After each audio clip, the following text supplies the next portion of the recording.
you, so I'm just gonna walk out here, okay?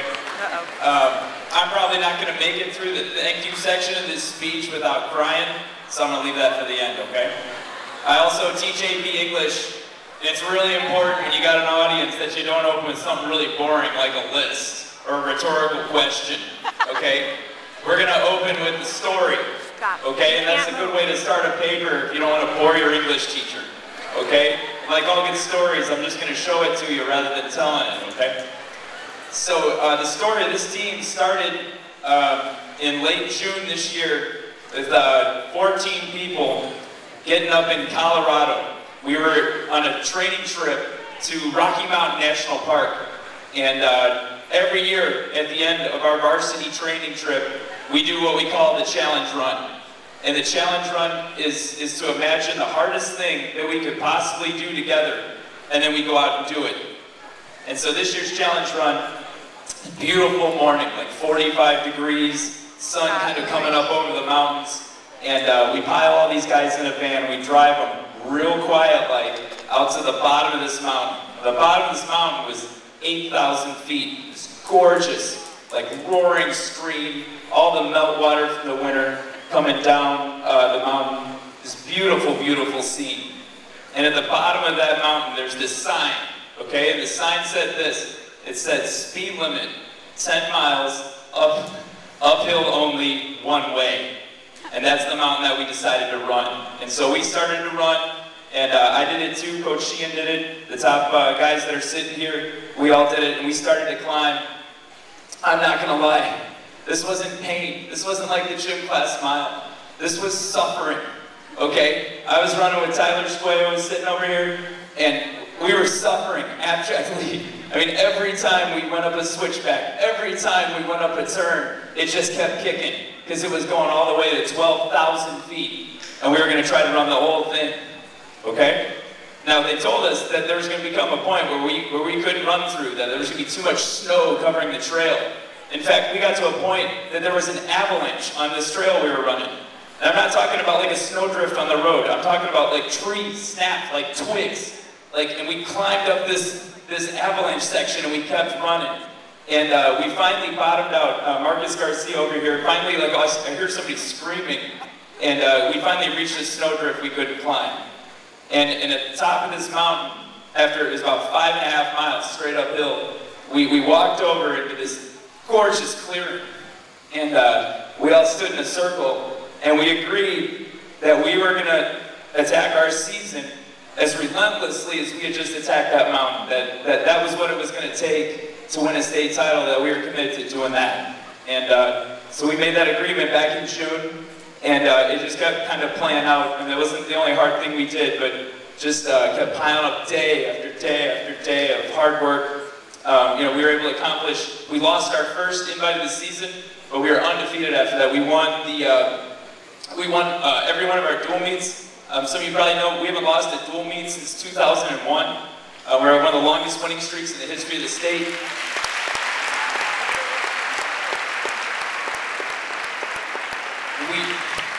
We were able to win our conference title for the 9th consecutive year, the regional title, the sectional title, and we kept winning all these things that, like, we should be so excited, but it was like, for all of us, I know, it was like, there was one thing that mattered to all of us, and was winning this state title. And this is a really famous program in Illinois. I'm really lucky to get to coach it. Joe Johnson, who was the guy who coached here for 30 years at Palatine, he passed away December 24th this year. Okay, this is a legendary coach. He's a Hall of Fame coach in Illinois, and we ran all year in his honor.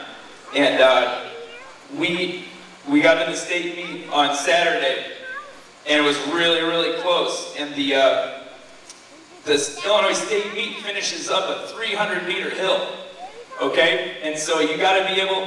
Like, there's a moment in the Illinois State meet every year when everybody's cards are on the table. Like everybody else is flat out tired, and you got to be able to run up this hill to win. And in that moment, we only won by 6 points, but the collective weight of 50 years of people that ran for Palatine came down in about 25 seconds worth of real action. And I couldn't be prouder to have witnessed the people that actually did it. and we won by 6. And I don't know if you guys know about cross-country scoring, but here's how it goes. Everybody, all the best runners in the state line up, they run one race, you add up your 5 best people, and the lowest score wins. When you win by 6, that constitutes each one of your 5 guys beating one person. Okay, that's how close it was. Back where Tim Meinke was in the 60s, there would be 4, 5, 6 people per second. It's that close. And all that time and all that work, I couldn't be prouder to have run to the top of the mountain with those guys, because when we needed it, deep in the heart of the state meet, we had it. We had it. It's an incredible thing.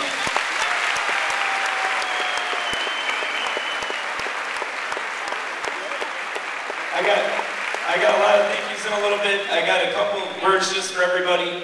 I know as I look at my guys, like, this is our dream. No doubt about it. I'm an English teacher, so I'm going to give you a quote, but Ralph Waldo Emerson, one of my favorite quotes in Self-Reliance, he said, God will not have his work made manifest by cowards. Okay? And it's this beautiful statement that every human has an individual potential, you know, something that they are like put on this earth to do. And I just basically believe that coaching high school cross country is what mine is. And it's been really important to have these guys share in that dream. But my word to you is that, like, and I think Marcus said this to the 8th graders earlier this fall, that dreams do come true. Like, that can happen for you. And if you pursue something as relentlessly and passionately as you can, whatever that is, it can come true for you. And so I got a bit of a funny challenge. We've been treating our trophy like the Stanley Cup. Like, we've been taking it around, taking funny pictures of it and stuff. And this trophy, in a little bit, it's gonna live, you know, in a trophy case. And it's probably gonna live in the office for most of this week. And we didn't want that to happen to our trophy. So here's our deal. I know most of you aren't runners, but everybody should have a dream, right? I mean, everybody has something that they believe they want to do.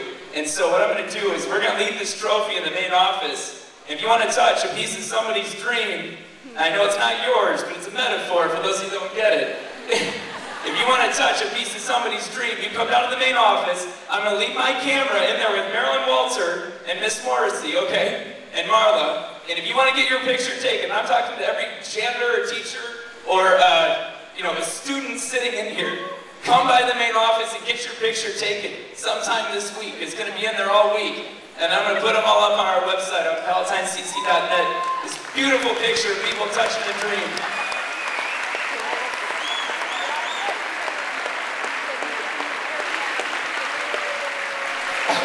All right, I got a lot of thank yous. Nothing like this happens without the help of, this is hundreds and hundreds of people. I'm not going to list all of them, but I got to go through quite a few people, so bear with me. And a lot of you, this is people you know.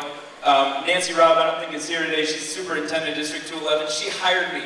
I did 9 interviews for high schools. I got offered a lot of jobs. And she was the first person I went to interview with and said, I want to work for you, and I want to work at that place, because this is where I always dreamed of working. I want to thank her for hiring me. I want to thank Gary Steiger for being the principal. I want to thank Jerry Dobbs. Jerry Dobbs is the best athletic director in the state. Most ADs don't take a sport like cross country and care about it the way that Jerry does. And he will host for us anything that'll help our kids. And I really appreciate it. I want to thank everybody that works in the office. I know we got Laura Schock to come to her first cross country meet this year, so I was proud of that. We got Patty Burke and Terry Murphy, who are always helping us put our stuff together. Annie Hernandez, who just retired last year, I thank her. We've got a crazy support network. You think we're crazy for running so much? You should meet our team doctor, Dr. Davenport. He's the kind of guy that runs a marathon every weekend. Okay, that's the kind of guy that takes care of our boys because he understands like people that have big dreams. I want to thank Dave Davis. He's our team masseuse. He keeps our guys running. He's a Palatine grad from the early '60s. Eric Gronwick, Joe Gronwick's daddy, runs Running Unlimited and helps us out with all kinds of gear. I want to thank our grounds guys. Alex Woods and John Woods take care of our cross-country course. They take a lot of pride and ownership in helping us have a beautiful place to run. I want to thank the other coaches in the school. I want to thank Dave Brault, because Dave Brault sees my kids in the hallway and makes a shotgun noise. He goes, because that means that cross-country reloads every year. Okay, and that's what it means for Mr. Brault. I love it. I want to thank Eric Millstone and Jim Powell. These are guys up in the English office with me that I talk to about coaching all the time. Willie Fillion and Scott Hagel. This is only the 3rd time a boys team has ever won a state title. Boys soccer team's done it, and boys gymnastics. It's important to have those guys around because they've been where I wanted to go. Thank Paul Bello for a lot of coaching advice throughout the year.